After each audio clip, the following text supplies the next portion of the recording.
السلام علیکم ورحمۃ اللہ وبرکاتہ۔ عزیز طلباء، علم النحو کے سبق میں گزشتہ جو ہمارا سبق تھا اس میں ہم نے اسماء اشارات کی بحث مکمل کی، جو کہ اسماء غیر متمکن میں سے ہے۔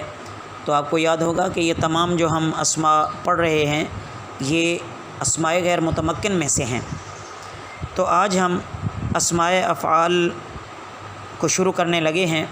اسماء افعال وہ اسم ہوتے ہیں جو فعل کے معنی میں ہوں۔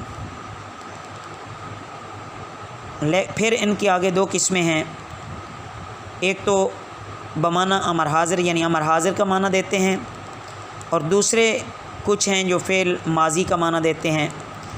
تو آئیے دیکھتے ہیں کہ فعل امر کا معنی کون دیتے ہیں، امر حاضر کا۔ رویدہ اس کا معنی ہوتا ہے چھوڑ، بلہا اس کا معنی بھی ہوتا ہے چھوڑ، حی حل متوجہ ہو، ہلم آؤ، دون کا لے، علی کا لازم پکڑ، ہا پکڑ۔ فعل ماضی کے معنی میں حی ہاتا دور ہوا، شتانہ جدا ہوا، سرعانہ جلدی کی۔ اس کے بعد عزیز طلباء آگے ہیں اسماء اصوات۔ اصوات صوت کی جمع ہے، صوت کہتے ہیں آواز کو، جیسے اوہ اوہ کھانسی کی آواز ہے، اف درد کے وقت آواز ہے، بخا شادی پر جو پٹاخے وغیرہ بجتے ہیں ان کی آواز ہے، نخا اونٹ بٹھانے کی آواز ہے، غاقہ کوے کی آواز ہے۔ اس کے بعد اسماء ظروف ہیں۔ پھر اسماء ظروف یہ نمبر 6 بن جائے گا، اسماء غیر متمکن میں سے نمبر 6۔ اس میں کچھ ظرف زمان ہوتے ہیں، کچھ ظرف مکان ہوتے ہیں۔ ظرف زمان ان کو کہتے ہیں جس میں زمانے کا معنی پایا جائے، اور ظرف مکان اس کو کہتے ہیں جس میں کسی جگہ کا معنی پایا جائے۔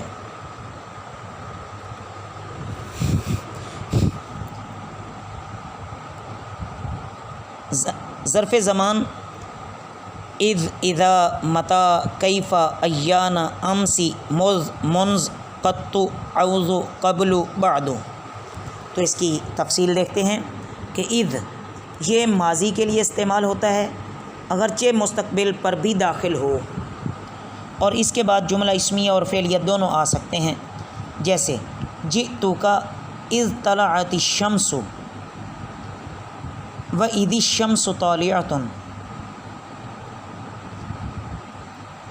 میں تیرے پاس آیا جب سورج طلوع ہوا، وَإِذَا الشَّمْسُ طَالِعَةٌ، اور جب سورج طلوع ہونے والا ہے۔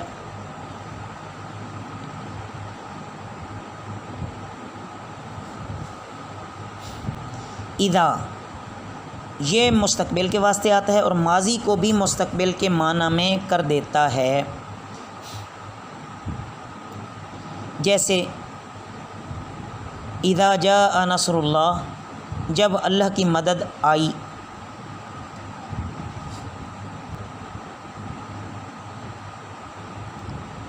اور آتی کا اذا طلعت الشمس، اور کبھی مفاجات کے واسطے بھی آتا ہے، یعنی اچانک، جیسے خرجت فاذا السبع واقف، میں نکلا پس اچانک درندہ کھڑا تھا۔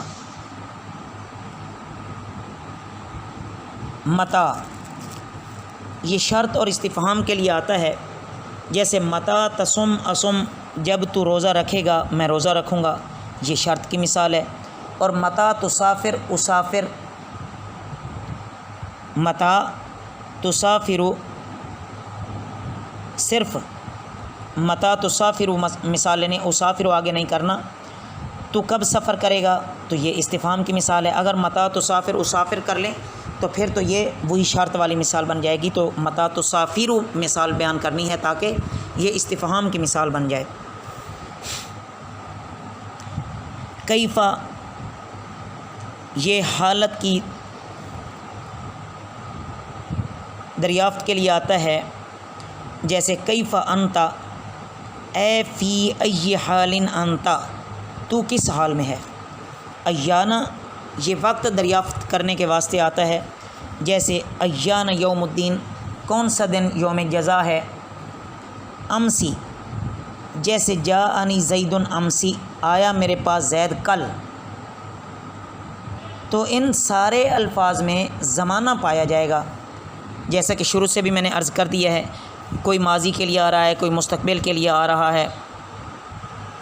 تو اس کے بعد ہے مز و منذ، یہ دونوں کام کی ابتدائی مدت بتاتے ہیں کہ کب سے یہ کام شروع ہوا، جیسے ما رأیتہ مز یوم الجمعہ، میں نے اس کو جمعے کے دن سے نہیں دیکھا۔ اور پوری مدت کے لیے بھی آتے ہیں، جیسے ما رأیتہ مز یومین، میں نے اس کو 2 دن سے نہیں دیکھا، تو یہ پوری مدت کے لیے مثال ہو گئی۔ قط یہ ماضی منفی کی تاکید کے لیے آتا ہے، ما ضربتہ قط، میں نے اسے ہرگز نہیں مارا۔ اعوذ یہ مستقبل منفی کی تاکید کے لیے آتا ہے، جیسے لا اضربہ اعوذ، میں اسے کبھی نہیں ماروں گا۔ قبل و بعد جبکہ یہ مضاف ہوں اور مضاف الیہ متکلم کی نیت میں ہو، مضاف ہوں اور مضاف الیہ جو آگے ہے وہ متکلم کی نیت میں ہو، جیسے عزیز طلبہ قبل اور بعد آئندہ سبق میں سمجھاؤں گا تاکہ ہم تفصیل کے ساتھ اس کو سمجھ سکیں، یہ تاکہ اس میں کوئی بات پوشیدہ نہ رہے کہ یہ بات کیسے واضح ہو کہ مضاف الیہ متکلم کی نیت میں ہو، کیسے نیت میں ہو، وہ کل کے سبق میں پڑھیں گے۔ وما علینا الا البلاغ المبین۔